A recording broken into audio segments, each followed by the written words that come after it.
protesters have again thumbed their noses at authority, refusing to leave Thornton Park despite a Parks Board ultimatum that they'll seek a court injunction if those people don't leave voluntarily.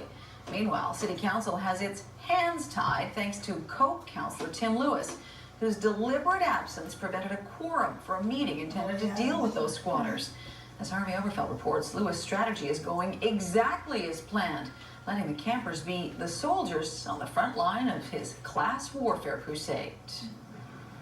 This may look like Vancouver City Hall, but it's actually Command Central for one city councillor's battle against the provincial and federal governments. The solution is to put as much pressure as we possibly can on the two levels of government that have a legal, moral, ethical, financial obligation to build social housing.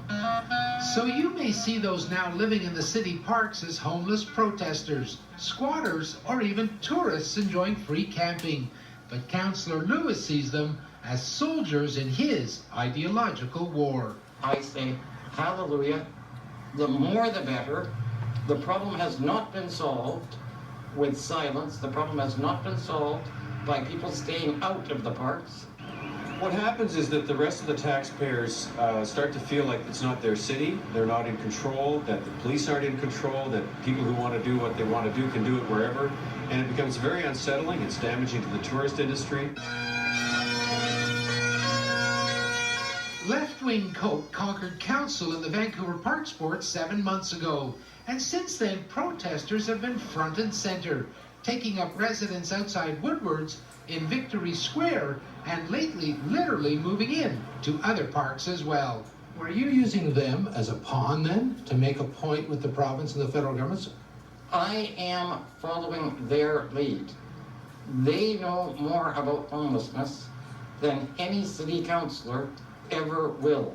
Is it fair to describe us as the People's Republic of Vancouver now, with COPE in charge, that, you know, we're sort of, the people who are marginalized are getting more attention than those of the rest of the taxpayers?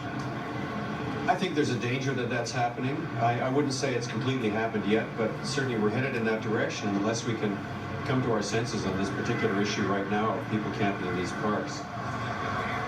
With the war in Iraq over, some say the United States will be looking for a new target in its terrorism.